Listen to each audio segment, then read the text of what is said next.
شبر صاحب، اسد عمر، حفیظ شیخ اور اب ایک تیسرا نام پروبیبلی احمد اظہر، کیا وجہ بنی ان تینوں کی دونوں کی ناکامی کی؟ تیسرے تو بھی چارج سنبھال لیں گے.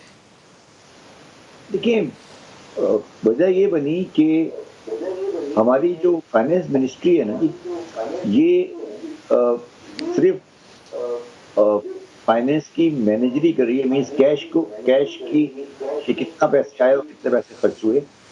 ان کے پاس پالیسی سائڈ پر کوئی پروگرام نہیں ہے، ان کے پاس نہیں، بلکہ بہت عرصے سے نہیں ہے. پرابلم جو آتی ہے ندیم صاحب وہ یہ آتی ہے کہ آپ کے پاس اسپیس نہیں ہے اور پولیٹیکل انڈیورنس نہیں ہے کہ آپ بڑے فیصلے کرنے کے بعد اس پہ اسٹک کر کے اس کو امپلیمنٹ کرائیں. فار ایگزامپل میں آپ کو مثال دیتا ہوں. میں نے جب آپ مجھے 5,500 کے ساتھ لائے تو میں نے کہا کہ مجھے سیل ٹیکس کے اندر آئیڈینٹی کارڈ کی شرط کو لگانے دیں، میں دکانداروں کے ساتھ ہینڈل کرنا چاہتا ہوں. مگر آپ مطلب سب لوگوں نے کہا کہ نہیں، آپ دکانداروں کو ہینڈل نہیں کریں.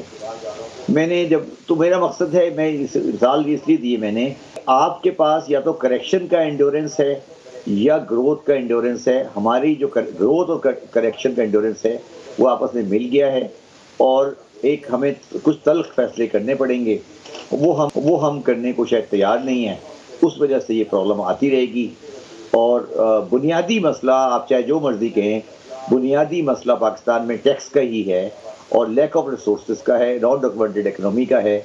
فائنینس تو آپ کے لیے شبر صاحب کیا اس میں کوئی رکاوٹ تھی؟ کیونکہ پرائم منسٹر نے تو آپ کو کمپلیٹ اونرشپ دی تھی، تو آپ پھر کیوں نہیں کر پائے؟ نہیں، دیکھیں رکاوٹ میری یہ تھی نا کہ میں نے آپ کو بتا دوں، جب میں نے CNIC کی شرط لگائی تھی تو اس کے بعد آپ کو یاد ہے مولانا فضل الرحمان کا دھرنا ہونے والا تھا اور ٹریڈر کے ساتھ ہمیں ایگریمنٹ کرنا پڑا تھا اور ہم نے POS اور ریٹیلر کے اوپر ہاتھ ڈالنا نہیں تھا.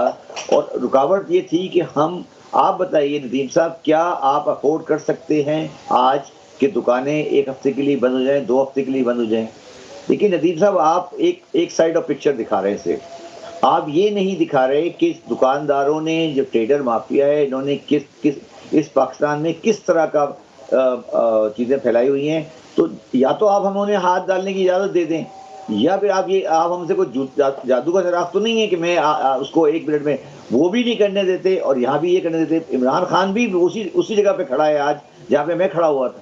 کہ یا تو آپ اب اس کو یہ فیصلہ کرنا پڑے گا کہ ہم کیا کرنا چاہتے ہیں.